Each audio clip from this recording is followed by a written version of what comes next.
السلام عليكم ورحمة الله. الحمد لوليه والصلاة للنبي وبعد. أعوذ بالله من الشيطان الرجيم. بسم الله الرحمن الرحيم. قل جاء الحق وزهق الباطل إن الباطل كان زهوقا. وقال رسول الله صلى الله تعالى عليه وسلم الجهاد مازن إلى يوم القيامة أو كما قال عليه الصلاة والسلام. আল্লাহ রাব্বুল আলামিনের দরবারে লাখ কোটি শুকরিয়া যে আল্লাহ পাক সুস্থতার সাথে দুই একটি কথা বলার তৌফিক দিয়েছেন, আলহামদুলিল্লাহ। তো বর্তমান অবস্থা নিয়ে অল্প কয়েকটি কথা বলার চেষ্টা করব ইনশাআল্লাহ। বর্তমান সমসাময়িক অবস্থা বিশ্বের মধ্যে যে বিরাজ করছে, যুদ্ধ অবস্থা, সেটা ইরান এবং ইসরায়েলের মধ্যে সবাই অবগত আছেন। তারপরেও কিছু কথা না বললেই নয়। তো আলহামদুলিল্লাহ সুম্মা আলহামদুলিল্লাহ, আল্লাহ পাকের অসংখ্য শুকরিয়া যে আল্লাহ পাক ইরানের মাধ্যমে ইসরায়েলকে চমৎকার কিছু শিক্ষা দিচ্ছেন। এত আধুনিক কিছু অস্ত্র ইদানিং বের করতেছে ইরান, যেটা আল্লাহ পাকের অসংখ্য শুকরিয়া এবং ইরানবাসীদের জন্য, আজকে তাদের এই জনগোষ্ঠীর জন্য, এই দেশের জন্য ইনশাআল্লাহ গর্বের একটা বিষয়।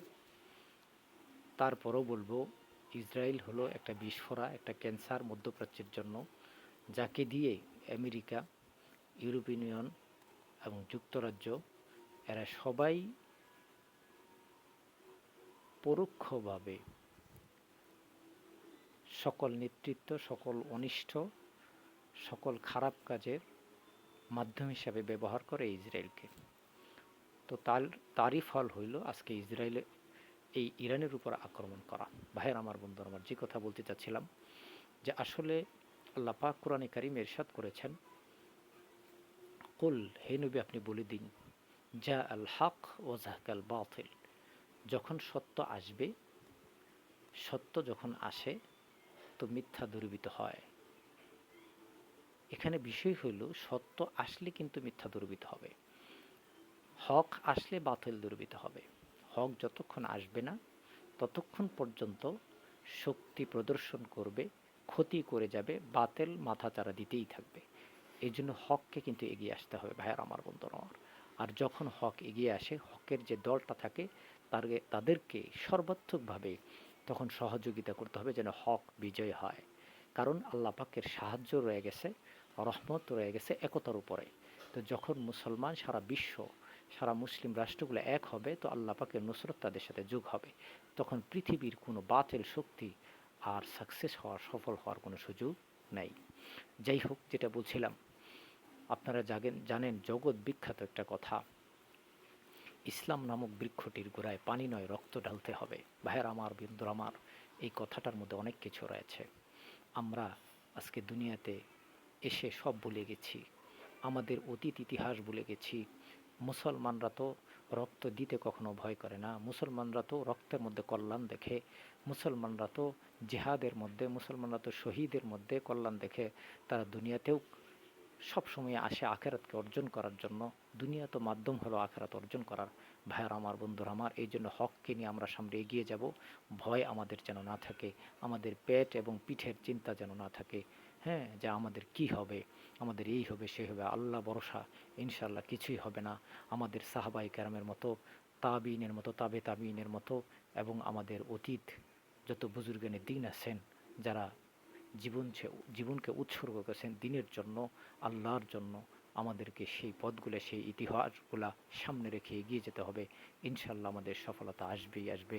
আল্লাহ পাক সবাইকে তৌফিক দান করেন।